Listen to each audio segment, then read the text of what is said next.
Good morning everyone. आज का हमारा टॉपिक है मॉक इंटरव्यू। तो आइए सबसे पहले हम देखते हैं कि मॉक इंटरव्यू होता क्या है। Mock interview refers to a training programme which utilise simulation of a actual job interview in order to prepare the candidate for the real things. Mock interview एक ट्रेनिंग प्रोग्राम होता है जिसमें candidate को तैयार किया जाता है रियल इंटरव्यू के लिए, ताकि वह रियल इंटरव्यू में पूछे जाने वाले क्वेश्चंस को फेस कर सके और उसके लिए प्रिपेयर हो सके और यह जान सके कि जब उसे एक्चुअल इंटरव्यू देना होता है तो उन्हें किन किन बातों को ध्यान में रखना होता है। जैसे कि यहाँ लिखा हुआ है, mock interview refers to a training practice. Mock interview किसको रेफर करता है? एक ट्रेनिंग प्रैक्टिस को। तो सबसे पहले हम जानते हैं कि मॉक इंटरव्यू के ऑब्जेक्टिव क्या होते हैं, किन उद्देश्य के लिए मॉक इंटरव्यू बनाया गया है।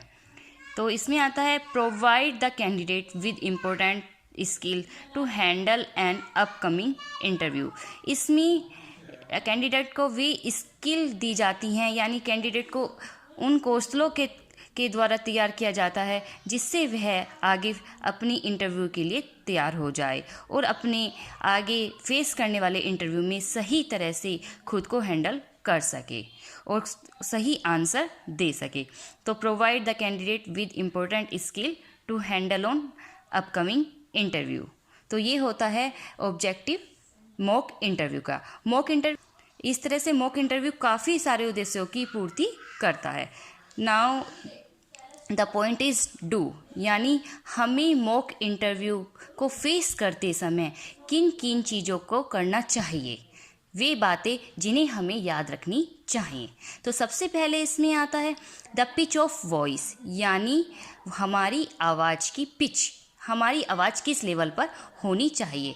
While answering a question must be neither too high nor too long, यानी जब हम किसी क्वेश्चंस का आंसर देते हैं तो जो हमारी वॉल्यूम है ना तो वो ज़्यादा हाई होनी चाहिए और ना ही ज़्यादा लो होनी चाहिए।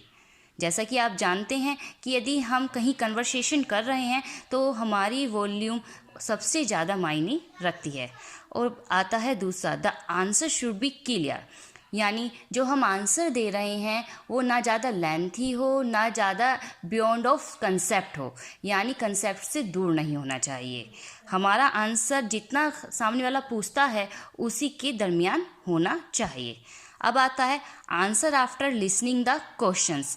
हमें इस बात को हमेशा तैयार रहना चाहिए कि जब हम किसी इंटरव्यू को फेस कर रहे हैं तो हमें अपने सामने जो भी हमारे बॉस या एम्प्लॉयज़ बैठे हैं पहले उनकी बातों को पूरी अच्छी तरह से सुनना चाहिए और after that we give the answer. हमें आंसर देने में कोई भी जल्दबाजी नहीं करनी चाहिए। नेक्स्ट आता है, it is better to give oneself a little time to think. हमें किसी भी क्वेश्चन को सुनने के बाद थोड़ा सा टाइम लेना चाहिए। ऐसा ना हो कि सामने वाले ने क्वेश्चन पुटअप किया और हम तुरंत उसका आंसर दे दें। इससे हो सकता है कि कई बार हमारा आंसर सही ना हो। हमें थोड़ा सा आता है, प्रोनाउंसिएशन शुड बी करेक्ट। अगर हम कहीं किसी भी बात के लिए कहीं किसी भी सिचुएशन में कोई कन्वर्सेशन कर रहे हैं तो वहाँ पर हमारा प्रोनाउंसिएशन सबसे ज़्यादा मायने रखता है। तो इसलिए हमें ये बात ध्यान रखनी चाहिए कि जो भी वर्ड्स हम यूज़ कर रहे हैं, जो भी हम लैंग्वेज यूज़ कर रहे हैं वो क्लियर हो और हमारा जो प्रोनाउंसिएशन है वो बिल्कुल करेक्ट हो, क्योंकि हमारी बातें तभी मायने रखती हैं जब हमारा भाषा ज्ञान यानी हमारा लैंग्वेज की नॉलेज और हमारा प्रोनाउंसिएशन दोनों ही करेक्ट होता है, क्योंकि एक मिस करेक्ट प्रोनाउंसिएशन उसकी मीनिंग को गलत कर देता है। नेक्स्ट आता है, candidate should be full of confidence. कहीं भी किसी भी मीटिंग में हम शामिल हो रहे हैं या कहीं भी कोई इंटरव्यू दे रहे हैं, कहीं भी कुछ भी कर रहे हैं, इन सब के बीच में हमारा कॉन्फिडेंस लेवल बहुत ज़्यादा मायने रखता है। उससे पता चलता है कि सामने वाला इसके बारे में कुछ जानता है, उसके पास इससे जुड़ा हुआ ज्ञान है। ऐसा नहीं है कि वो ऐसे ही कुछ भी अपनी बात कह रहा है। तो कॉन्फिडेंस हमारा इन सब में सबसे ज़्यादा मायने रखता है।